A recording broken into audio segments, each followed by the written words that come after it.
A reminder before we get started that we're going to have a free group session. This is going to be more like a session/class on May 30th, which is a Tuesday, May 30th, from 4 to 6 p.m. Eastern. 4 to 6 p.m. Eastern on Tuesday, May 30th. I think that my friend Cecilia, who's often a guest on this channel, will be joining us. And we're going to be discussing, basically letting go, different ways to let go, different ways to shift your energy, to shift the way you feel. And we're going to, I think, specifically going to be exploring some common issues that people have when they have SP problems, specific person problems, romantic relationship problems. But the general theme is going to be about shifting your energy, shifting how you feel, which is something we all have to do. So I encourage you to attend if that interests you. If you can either contact me at info@radicalcounselor.com to get the Zoom information, or you can join my newsletter. I'll put the link in the description because I'll give the Zoom information to the people who are on the newsletter as well. So today, we've been talking obviously a lot about shifting energy and all that stuff and how we feel, which is one of the main things we like to discuss here. The other main thing we like to discuss, and these two things complement each other all the time, whether we like it or not, is what we're suggesting to ourselves, how we're thinking and feeling, and suggesting what you're suggesting to yourself, auto-suggesting to yourself is thinking, right? Thinking and how you feel are intertwined completely. I think that's undeniable. So how you feel is associated with how you're thinking, and how you're thinking is associated with how you feel, right? And so I want to just talk about thinking today. Thinking, another word for thinking is imagining. Imagining.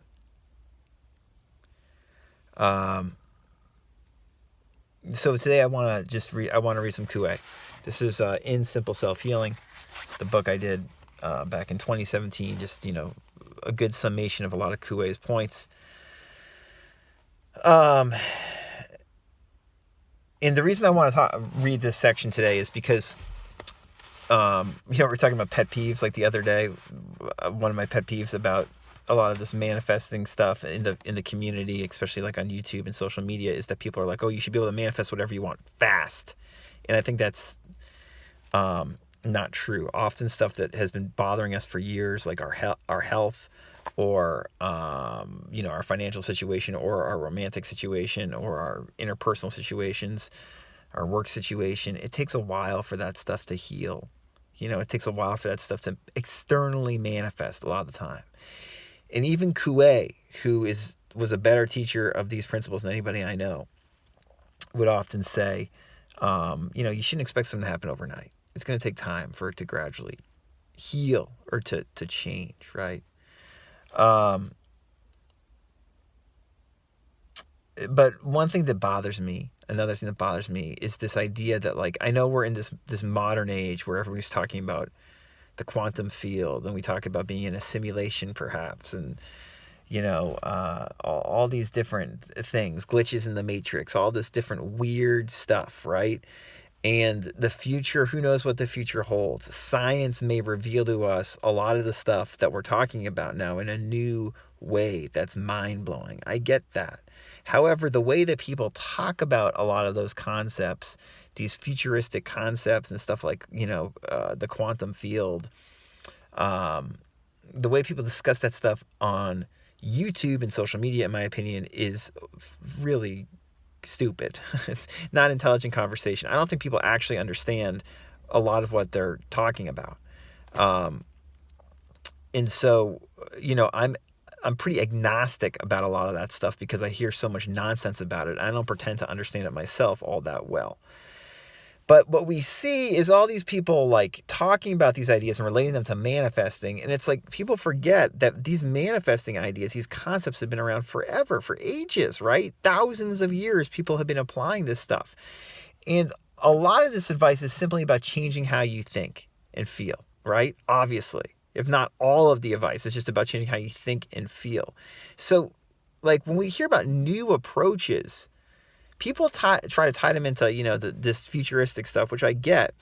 But they forget that this is the kind of stuff people have been trying to practice in using different approaches for thousands of years, literally. This stuff's not new, right? There's new findings scientifically and stuff like that. But the ideas themselves are not new. And so when someone's reads a little bit of Neville and then posts on the Neville Reddit, it really is as simple as just changing how you feel. You just do that. Do you really think that the billions of people who have lived on Earth previous to this time didn't experiment with this stuff ever? Do you not think that all of humanity was not invested in doing something like that over the past thousands and thousands and thousands and thousands of years? It's not that simple. If it was that simple, everything would be different. Have some respect for your ancestors. They weren't dumb. They were just like you. They were trying to live a better life and have a better life for their family and for their community and for the world, for the most part. And Coué talks a little bit about this. Says,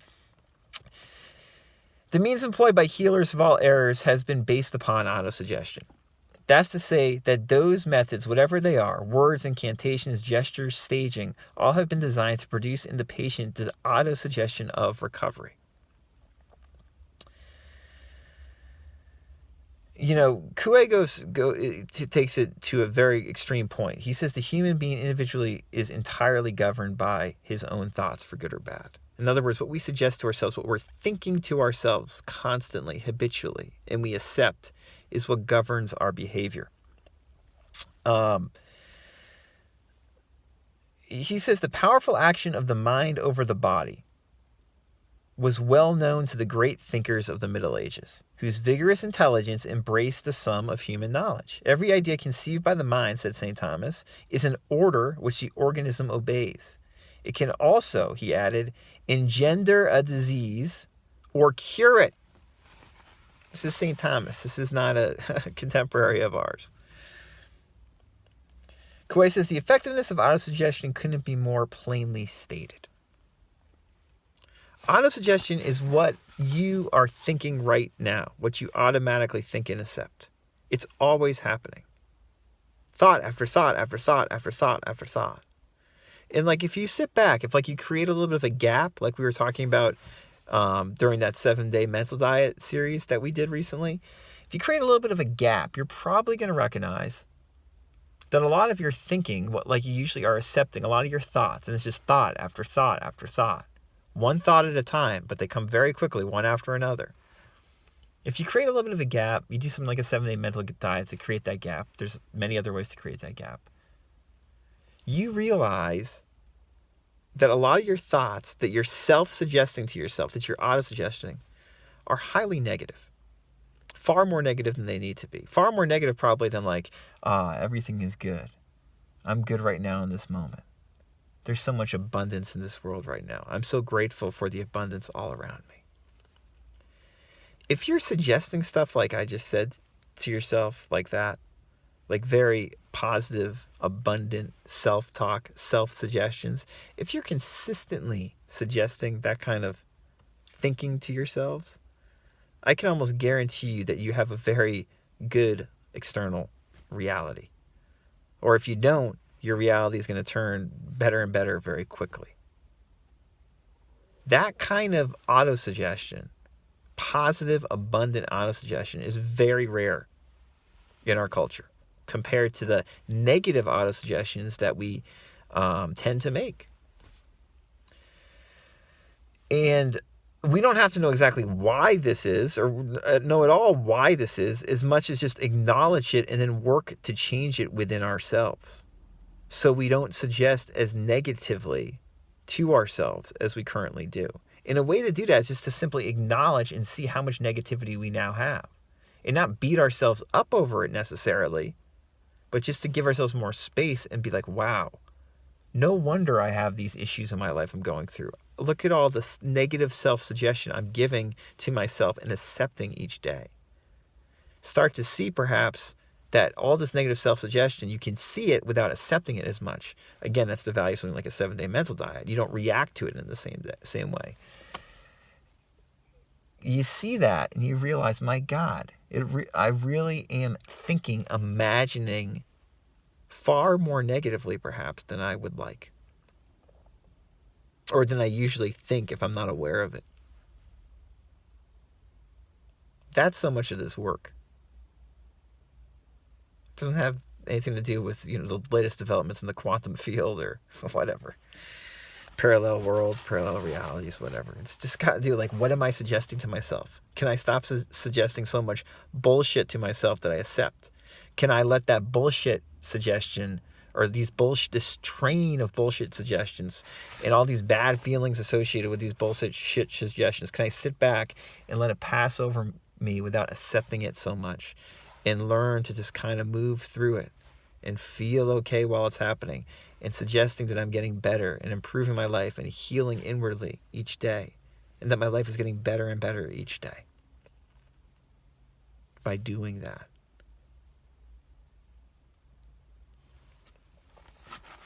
That's why Coué recommended a general phrase like every day in every way I'm getting better and better.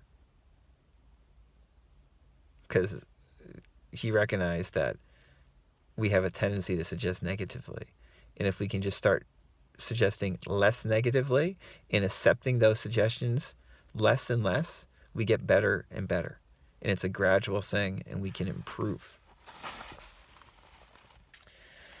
Coué said the whole human organism is governed by the nervous system, the center of which is the brain, the seat of thought. In other words, the brain, our mind, controls every cell, every organ, and every function of the body. That being so, isn't it clear that by means of thought, we're the absolute masters of our physical organism? You can disagree with this, you can disagree with the science, but the general point, I think, is very well taken by Coué. Mentally, the mind controls so much. And the ancients showed centuries ago, thought or suggestion can and does produce disease or cure disease. Pythagoras taught the principles of autosuggestion to his disciples. He wrote, God the Father, deliver them from their sufferings and show them what supernatural power is at their call.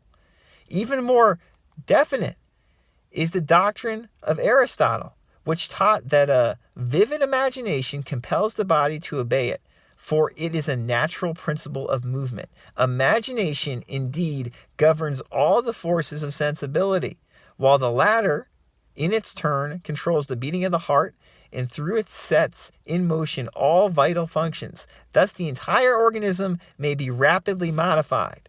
Nevertheless, however vivid the imagination, it cannot change the form of a hand or foot or other member. That's Aristotle. That's Aristotle. Not new. Coué says, I have particular satisfaction in recalling this element of Aristotle's teaching because it contains two of the most important, or I should say, essential principles of my own method of autosuggestion. 1, the dominating role of imagination. 2, the results to be expected from the practice of autosuggestion must necessarily be limited to those coming within the bounds of physical possibility. So there's a limit to it, Coué says. What that limit is pretty wide, but he says there's a limit to it. And history has borne that out time and time again. Coué went on to say, unfortunately, all these great truths handed down from antiquity have been transmitted in the cloudy garb of abstract notions, or shrouded in the mystery of esoteric secrecy, and therefore have appeared inaccessible to the ordinary person. Same thing happening today. That's LOA, folks. That's esoteric stuff. However, if I've had the privilege of discerning the hidden meaning of old philosophers or extracting the essence of a vital principle and of formulating it in a manner extremely simple and comprehensible to modern humanity, I've also had the greater joy of seeing it practiced with success by thousands of sufferers for more than 20 years. So, so much of this stuff comes back, if not all of it, comes back to how we think and feel and what we're suggesting to ourselves, what we suggest to ourselves and accept as true. We don't need to get esoteric about it. We don't have to be futuristic about it. Those things have their time and place if you like them. But what are you suggesting to yourself right now, today? Notice what you're suggesting to yourself today and what you're accepting, what your train of thought is. It might surprise you. This is how we can do the work and improve ourselves on a very practical, practical way and a gentle way. And this is the power of Coué and his method, talking about imagination and how to work with it differently than we normally work with it. I hope this was helpful. If you have questions, if you'd like coaching, radicalcounselor.com. Until next time.